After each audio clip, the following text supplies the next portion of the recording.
Hi, I'm Dr. Christy Osborne, and we're going to be running through our balance exercises in this video for you to be able to follow along and to make sure that you're doing it safely.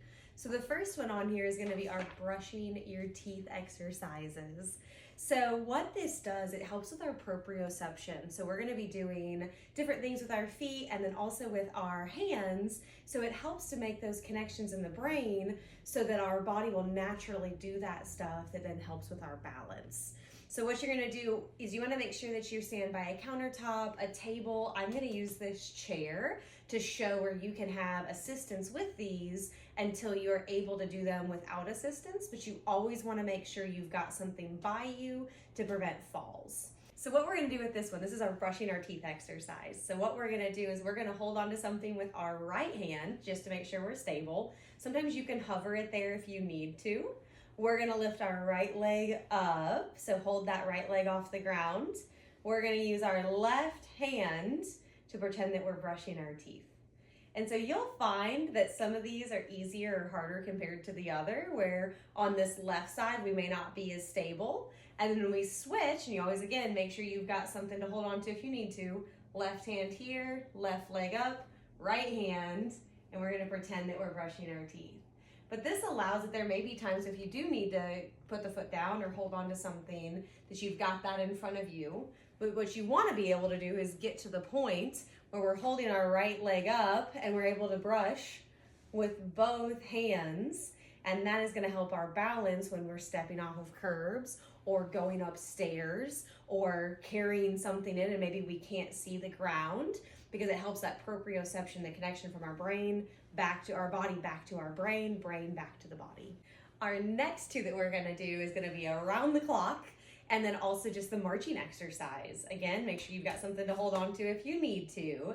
The around the clock, what that is you're going to pretend like you're standing in the middle of a clock, push your legs together, feet together, and then you're just going to start to sway. So we're going to 12 o'clock, 1 o'clock, 2 o'clock, 3 o'clock, all the way around. If you need to hold on to something, you can do that, especially when we're going backwards. But we just want to go one way and then reverse it and go the other way.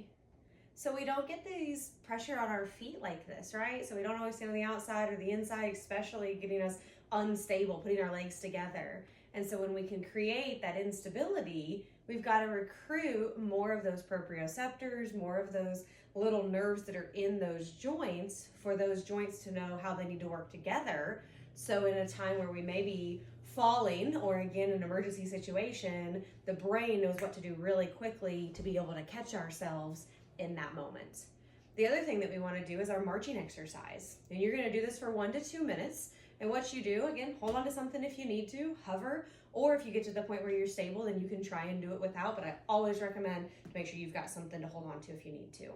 And so I'm going to hold on right here.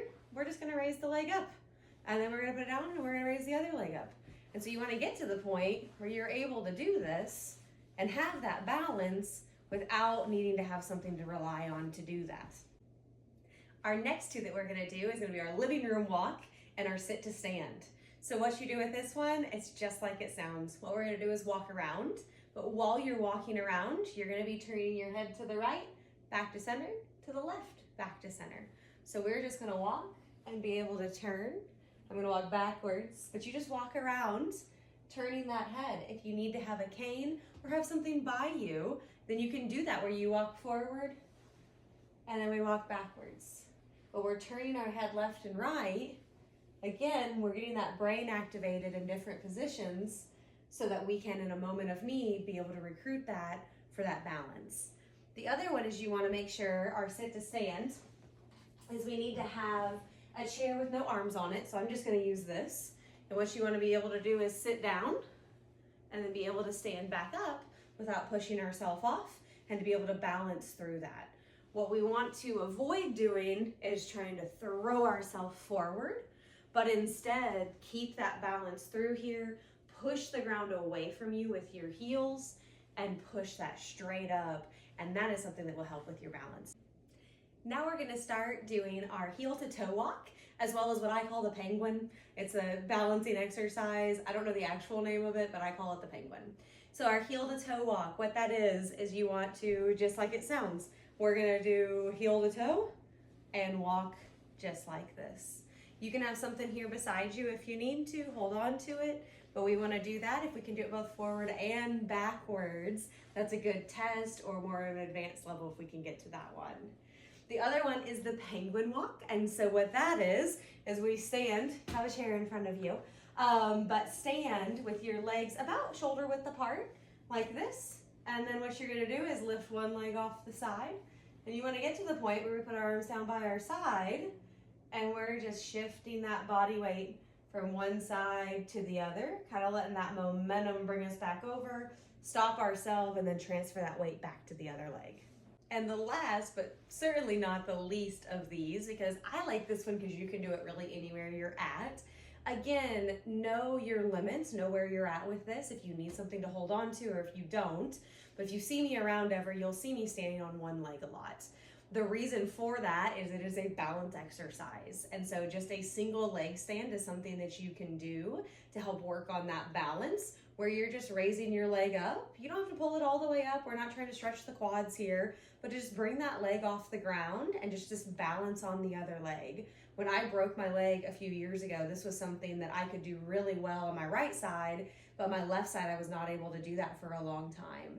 And so I've really worked on this to be able to stand on both sides the same and to be able to balance with that. So you'll see me doing this around. If you need something to hold on to, by all means, make sure you've got that next to you.